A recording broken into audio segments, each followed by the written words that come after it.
진정한 노력은 배신하지 않는다 라는 말씀을 드리고 싶습니다. 저 또한 이 데드라인이 다가올수록 육체적으로 그리고 정신적으로 정말 힘들었지만 그 시기만 눈 딱 감고 버티시기 바랍니다. 마지막까지 포기하지 않고 정말 최선을 다하신다면 원하는 목표 점수를 달성할 수 있으리라 생각합니다. 마지막까지 힘내시기 바랍니다. 안녕하세요. 컨설탭스 장학생 25살 김동욱입니다. 저는 서울대학교 일반대학원 진학을 위해 탭스를 준비하였습니다. 수강 전에는 탭스를 공부한 적이 없습니다. 탭스를 준비하기 위해 인강을 알아보던 중 2주 안에 327점을 완성할 수 있다고 설명해 주시는 영상과 커리큘럼을 보고 커리큘럼이 상당히 합리적이고 그리고 효율적으로 공부할 수 있겠다라는 생각을 했고, 이 커리큘럼을 따르면 원하는 점수를 달성할 수 있겠다라고 생각을 해서 컨설탭스 수강을 결심하게 되었습니다. 수강 후에 가장 달라진 공부법은 효율적으로 공부하는 방법을 항상 생각하는 것입니다. 이는 탭스뿐만 아니라 다른 시험을 준비할 때도 적용할 수 있다고 생각합니다. 사실 저는 시험을 준비하면 항상 A부터 G까지 전부 공부를 해야 마음이 편한 사람이었습니다. 그런데 컨설탭스에서 말씀하시는 효율적으로 공부하는 법을 탭스뿐만 아니라 다른 시험에 적용하고 보니 내가 전에는 비교적으로 시험을 대하는 태도가 비효율적이었구나를 느낄 수 있었습니다. 저는 이 부분이 가장 달라진 공부법이라 생각합니다. 공부법에 대해 말씀드리기 전에 저는 사실 독해 영역이 일정 점수까지는 가장 올리기 쉬운 영역이라 생각합니다. 독해 영역에서 활용한 공부법은 3가지가 있습니다. 첫 번째는 해석을 위한 문법 강의와 제공되는 문장 해석 연습, 두 번째는 인출 단어 500과 문제에서 나온 모르는 단어 암기, 그리고 세 번째로 컨설탭스에서 알려주시는 각 문장에서 포인트를 찾고 접점을 도출하는 방법, 이렇게 3가지입니다. 하나씩 설명해 드리자면, 첫 번째로 해석을 위한 문법 강의는 커리큘럼대로 수강하였습니다. 그리고 제공되는 문장들은 이제 완전히 이해되는 문장들은 패스하고 완전히는 이해가 안 되는 애매한 문장들은 이제 누가 누굴 수식해주는지에 초점을 두고 해석하는 법을 연습했습니다.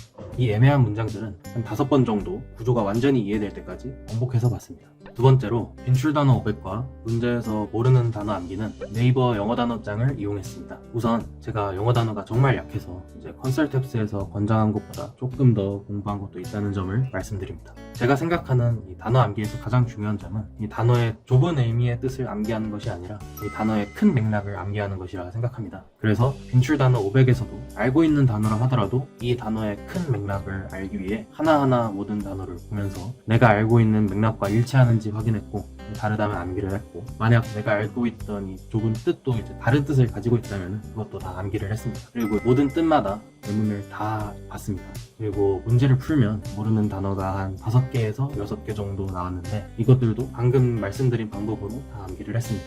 저는 이 영어 단어 암기를 총 3회 반복하였습니다. 지금까지 말씀드린 방법은 전부 네이버 영어 단어장을 사용하면서 공부한 방법입니다. 유용하게 사용한 기능들이 정말 많아서 혹시 어떤 걸 써서 공부해야 될지 고민 중인 분이 계신다면 네이버 영어 단어장을 추천드립니다. 세 번째로 각 문장에서 포인트를 찾고 접점을 도출하는 방법은 강의에서 하라고 하는 방식 그대로 따라서 했습니다. 저는 컨설탭스에서 알려주는 각 문장의 포인트를 찾고 이를 통해 지문의 접점을 도출하는 방식이 효과적이었다고 생각합니다. 저는 이 방식을 포인트 1개에서 2개의 단어를 동그라미 치는 방식으로 이용했는데요. 각 문장의 포인트가 되는 1개에서 2개의 단어를 동그라미를 치고 지문을 다 읽으면 대략 한 4개에서 5개 정도의 동그라미들이 나오는데, 이 동그라미 친 것들을 다시 한번 읽고 지문이 말하고자 하는 접점이 이거다를 다시 한번 상기시키고 선택지를 보고 문제를 풀었습니다.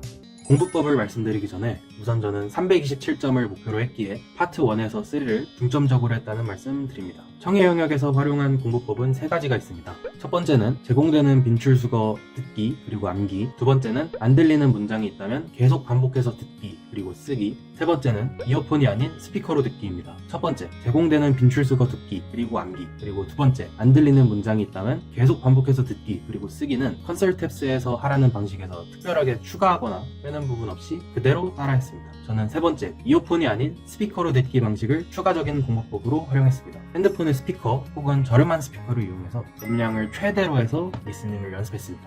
다른 분의 후기를 보면서 저도 적용한 공부법인데, 등 하교 시 혹은 이동 시간에도 휴대폰으로 계속 단어를 복습하거나 리스닝을 들었던 것이 도움이 많이 되었습니다. 전혀 부족함이 없었습니다. 실전 훈련은 타이머를 재면서 컴퓨터용 사인펜만 이용하여 문제를 풀고 시간 내에 OMR까지 체크하는 연습을 했습니다. 모의고사는 컨설탭스에서 제공하는 실전 모의고사와 시중에 나와 있는 흰색 바탕의 기출문제 4회분짜리를 풀었습니다. 공부를 4주 정도 하고 이제 시험 일주일 전에 시중에 나와 있는 기출문제집을 풀었는데 반타작도 못한 제 자신을 보고 정말 힘들었던 적이 있습니다. 이 부분을 이제 1대1 컨설팅으로 여쭤봤는데 거기 있는 기출들은 모두 난이도가 중상에서 최상이므로 걱정하지 말라는 말씀을 듣고 마음을 한결 내려놓을 수 있었습니다. 실제로 이제 시험에서도 기출 문제집보다 쉽게 나와가지고 자신감을 가지고 풀 수 있었습니다. 공부에 관한 질문뿐만 아니라 학생들의 멘탈까지 잘 챙겨주신 컨설팅이 지금 기억에 가장 많이 남습니다. 기분이 정말 좋았었습니다. 사실 기대하지 않았던 시험이라 영어 공부를 위해 대학원 입학을 한 학기 미뤄야겠다고 생각을 하고 있었습니다. 그런데 이제 목표 점수를 달성한 점자를 딱 받았을 때 그 기분은 정말 최근 한 3년간 느꼈던 감정 중 가장 기뻤던 순간이었습니다.